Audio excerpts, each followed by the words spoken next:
The Ashanti Empire's military structure. The Ashanti Empire came into existence around the 17th century and was active from approximately 1701 to 1957. Its indigents were people of the Akan Kingdom, which was located in what is modern-day Ghana. At its height, the empire stretched across most of modern Ghana and reached into parts of Ivory Coast and Togo.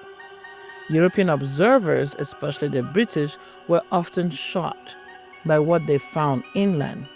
They expected small, disjointed chieftaincies. Instead, they encountered a centralized political engine with an army capable of fielding tens of thousands of soldiers. It is believed that the military of the Ashanti Empire first came into formation in response to subjugation by the Dankiri Kingdom in 17th century AD, and its military served as the main armed forces of the empire until it was dissolved in 1901 when Ashanti became a British colony. In 1701, King Osei Kofi Tutu won Ashanti's independence from Dankiri at the Battle of Faise. At that time, the weapon of choice was poisoned arrows, swords, spears, and javelins. By the 19th century, through trade with the Europeans, the Ashanti acquired firearms and artillery. The organization of the Ashanti army consisted of the Asantehene, who was the king, and beneath him was the Krontihene, the commander-in-chief of the Ashanti military. And under the Krontihene's command were 6 divisions of the army, which were the scouts, the advance guards, the main body, the personal bodyguard, the rear guard, and 2 wings, left and right, which consisted of 2 formations, right and right half, and left half. These 6 divisions were arrayed in a unique pattern during battle.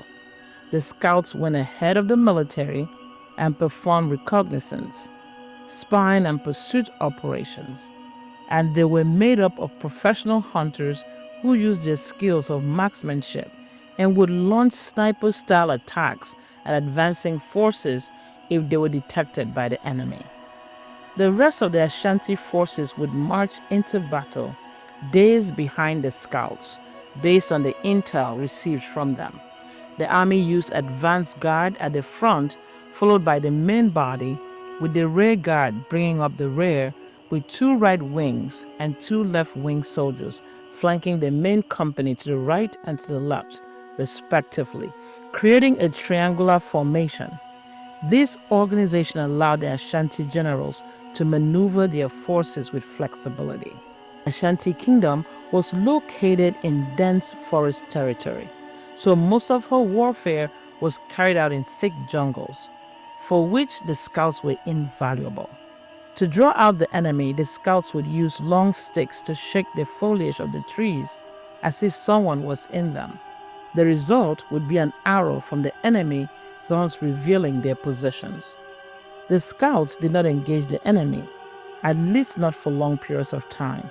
After exchanging a few shots with the enemy, they would melt into the jungle green, leaving room for the advancing guard, which then stormed forward into enemy lines and engaged in hand-to-hand combat. The personal guard fought close to the king or other high-ranking nobles on the battlefield to keep them protected, while the rear guard functioned in pursuit situations to cut off retreating enemy soldiers, and they sometimes served as reserve to replace exhausted advance guard soldiers. The 2 wings engaged in encirclement of the opposing forces, striking them from the rear. Severe discipline was the norm in the Ashanti army. Discipline consisted of severe whipping with heavy swords, wielded by enforcer troops known as sword bearers. Ashanti soldiers had to memorize this saying, quote, "If I go forward, I die. If I flee, I die. Better to go forward and die in the mouth of battle," end quote. Enforcers were mostly deployed forward between the scouts and the main force, but eased back during battle to observe faltering soldiers. The Ankobia, or special police, functioned as a special forces and bodyguards to the Asante. They did not fight in battle, however, they also served as sources of intelligence within the Ashanti army. It was their duty to suppress rebellion from within. The Ashanti army did not use cavalry like other West African kingdoms. Although horses were introduced to the kingdom in the 18th century, the Ashanti didn't use horses, as was the case in many African empires such as Mali, Bornu, Kanu, etc., where cavalry was the height of military prestige. In the thick forest of what is now modern-day Ghana, horses were almost useless. They died, they panicked, and they couldn't maneuver. Ashanti did use canoes for transporting troops. British Captain Brackenbury described an amphibious landing of Ashanti troops in the late 19th century on Asin. He estimated that 2 ferries of boats crossed the River Pra with 12,000 men in 5 days, with 30 men per boat and 4 trips an hour. The Ashanti also deployed units of medical personnel behind the main forces, who were tasked with caring for the wounded and removing the dead. A full-time medical unit was established as a branch of the Ashanti army by the late 19th century. This was unheard of in African militaries of the time. It is well known that every good army requires funding. The Ashanti army was no different.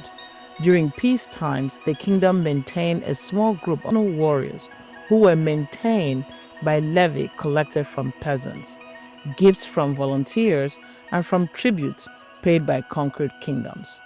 During wartime, male citizens were tasked with joining the army. In 1820, the Ashanti army was estimated at 80,000 troops, with about 40,000 of them outfitted with muskets. During battle, slaves marched behind the main body of the army carrying supplies on their heads. The army was also accompanied by skilled carpenters responsible for building shelters, blacksmiths to repair weapons, and some wives even followed their husbands to war and cooked for them. The Ashanti war machine was very robust and organized and effective. The empire maintained roads for transport, and a fleet of canoes was maintained to move soldiers and the supporting war apparatus through the Niger River as needed. It is believed that the Ashanti army could mobilize up to 200,000 troops at peak strength. Now, whether that number was always reached is debatable, but the very fact that Europeans consistently wrote about Ashanti's enormous forces tells us something. The system worked. It was a coordinated mobilization machine consisting of full-time soldiers, and once they were organized, they were structured in a way that made advanced strategy possible. The Ashanti military system never allowed one person to become a single point of failure. If the king was absent or even killed in battle, the Krontihene, the commander-in-chief, could run the war without hesitation. That might sound obvious today, but in many kingdoms then, war simply stopped if the ruler wasn't present. The Ashanti battle formation mentioned earlier might sound simple, but it formed the backbone of the empire's most iconic tactic, the double envelopment or pincer movement. Few armies in the world at that time could pull this off consistently. The Ashanti did. Not every time, of course, no military is perfect, but often enough to be feared. And that fear mattered. It shaped diplomacy, it shaped tributary relationships, it shaped British strategies. One of the most telling aspects of the Ashanti system is that the king could not simply decide to go to war. Any campaign had to be approved by both the chiefs and the inner council. In other words, warfare was a state decision. That kind of political restraint contributed to stability. It means war were rarely personal. They were instead strategic, sometimes brutal, sometimes miscalculated, but always deliberate. One of the biggest strengths of the Ashanti army wasn't a weapon or a doctrine, it was their environment, the forest. It was dense, humid, shadowy, swarming with mosquitoes, and utterly hostile to European formations. The Ashanti trained in it. They fought in compact units that moved quietly. They used ambush points. They hid detachments sideways off the path, and they attacked, faded, and reappeared. In the 1873 to 1874 war, British General Garnet Wolseley warned his officers about the forest with unusual bluntness. They would need to fight in small clusters, sometimes hacking through vines and trees just to keep marching. Basically, the forest belonged to the Ashanti. They transformed it into a strategic asset, a defensive fortress that moved with them. Some European commanders who faced the Ashanti actually wrote, somewhat reluctantly, that their maneuver was, quote, remarkably executed, end quote, which, coming from 19th century British officers, is basically the equivalent of an applause.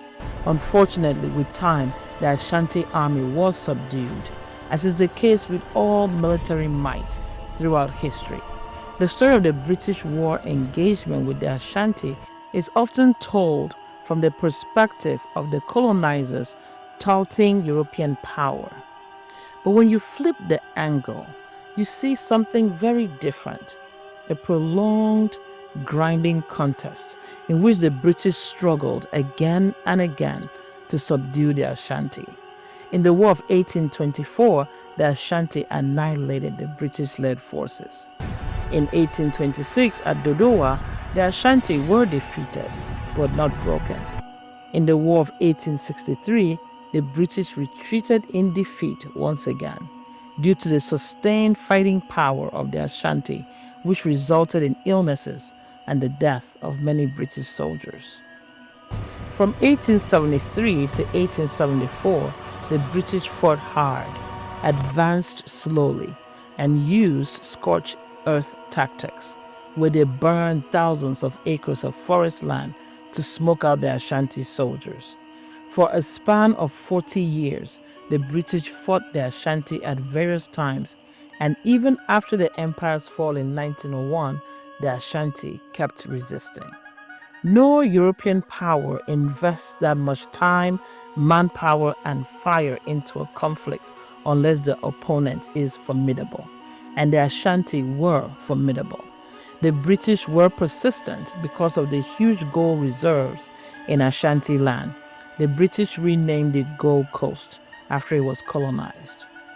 When you pull back and look at Ashanti as a whole, from 1701 to 1901, the Ashanti Empire reveals itself as an organized, structured, and technologically adaptive unit. It wasn't tribal, it was engineered. A state built with architectural attention to the direction and movement of power, which was clearly seen in how her armies fought and how the empire was maintained across generations.